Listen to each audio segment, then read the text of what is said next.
The role of adults, parents, caregivers, guardians in cultivating intercultural competency is critical. And it begins, as one can imagine, with the parent first engaging in their own cultivation of intercultural competency.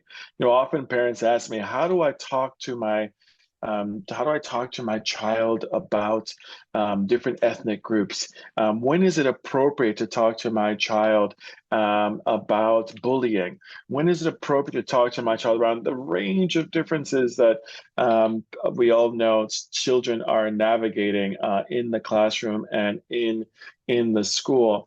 And the first piece of advice that I offer to parents that I think they know, but it's important for me to share with them, is that it begins with you doing the work yourself. I cannot effectively facilitate a conversation with my child around respecting the way that another child may require extra time for the reading lesson if I haven't first had a conversation with myself around metacognition and thinking about the ways in which different individuals learn to learn and learn about themselves, and there are different ways of learning.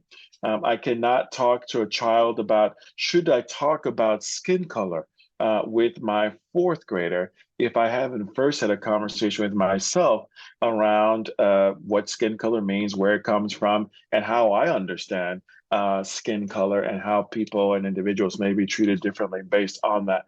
So when it comes to how to facilitate conversations with children in a developmentally appropriate way, as a parent, as a guardian, as an adult, the first step is to engage in the process, the cultivation of intercultural competency with the adults first.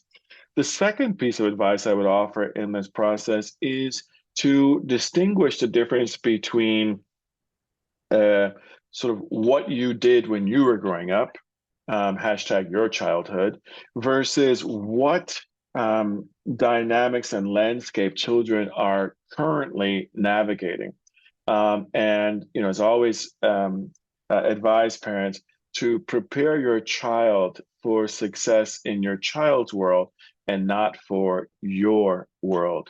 So, we're not teaching children how to use an abacus because now they have calculators and computers and the like. You could even argue, why would you teach your child how to use a dictionary if they could very easily use a computer to look up the word? What is important is that they increase their vocabulary. It's not that they're able to learn the skills of looking up a word. We're not using a Dewey Decimal System either, right? So how do you prepare your child for the current dynamic and landscape that they are navigating, which is different, quite frankly, to some of the challenges that adults encountered. When I work with students, I remind them to be patient with their teachers and us as adults, because we have never navigated social media as a child. I didn't have an iPhone growing up in lower school, middle school, high school, or even in college. So while as an adult, I have research and I've certainly taught children, I've worked in schools around the world, I don't have personal knowledge around this. So again, after one, engaging in the work around cultivating your own intercultural competency, the second step would be, again, really thinking about how you're preparing your child for the world in which they are living. And the third step in this process is recognizing sort of the difference between developmentally appropriate and maybe with what you are comfortable with or what you did, right? And so it is 100% developmentally appropriate to have a conversation with a fifth grader about stereotypes. Indeed, I have these conversations. They know what a stereotype is. They can give you examples of stereotypes. Even a second grader can give you examples of stereotypes.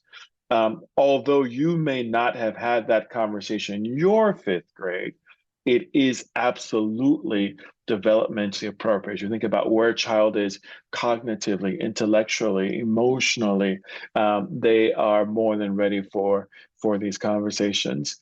Then the last piece I would add in terms of this process for parents is to have some grace on yourself. You're not going to know everything. You're not going to know all of the terms.